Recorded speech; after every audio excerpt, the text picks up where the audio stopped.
Soul of Hyderabad essence ఏంటి అని మనం తెలుసుకున్నట్టయితే, మూసీకి వరదలు వచ్చినప్పుడు బంగారు బోనాన్ని సమర్పించాలి అనే ఒక విజ్ఞప్తిని మీర్ ఉస్మాన్ అలీ ఖాన్ గారు గౌరవిస్తూ ఓకే చెప్పారు. దీనికి కారణం మన రాష్ట్రంలోనే కాదు, మన భాగ్యనగరంలో, మన హైదరాబాద్లో ఒక మియా భాయిచారా అనే సాంప్రదాయం.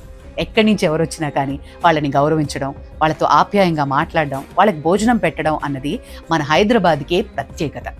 మియాన్ భాయిచారా అనే ఒక అరుదైన సాంప్రదాయం ఇప్పటికీ కొనసాగుతోంది అనడానికి ఓ చిన్న ఉదాహరణ. మన లాల్ దర్వాజా సింహవాహిని మహంకాళి గుడి ఒక 150 గజాల్లో ఉంది. ఏ చిన్న పండుగ వచ్చినా జనాలు కిక్కిరిసిపోతారు. సరైన సదుపాయాలు లేవు. దానికి కావాల్సిన ఫండ్స్ కోసం మన రాష్ట్ర ప్రభుత్వానికి విజ్ఞప్తి చేసింది ఎమ్మెల్యే అక్బరుద్దీన్ ఓవైసీ గారు. ఆయన విజ్ఞప్తిని అనుసరించి దానికి ఓకే చెప్పారు మన రాష్ట్ర ప్రభుత్వం. ఆ ఫండ్స్ ని తీసుకుని ఇప్పుడు వెనువెంటనే లాల్ దర్వాజా మహంకాళి గుడిని అభివృద్ధి చేయబోతున్నారు. మరి ఉస్మాన్ అలీ ఖాన్ గారు మొదలుపెట్టిన సాంప్రదాయం మియాన్ భాయిచారా అక్బరుద్దీన్ ఓవైసీ గారి ఆధ్వర్యంలో ఇంకా కొనసాగుతోంది. ఈ అరుదైన సాంప్రదాయం అది మన హైదరాబాద్కే సొంతం.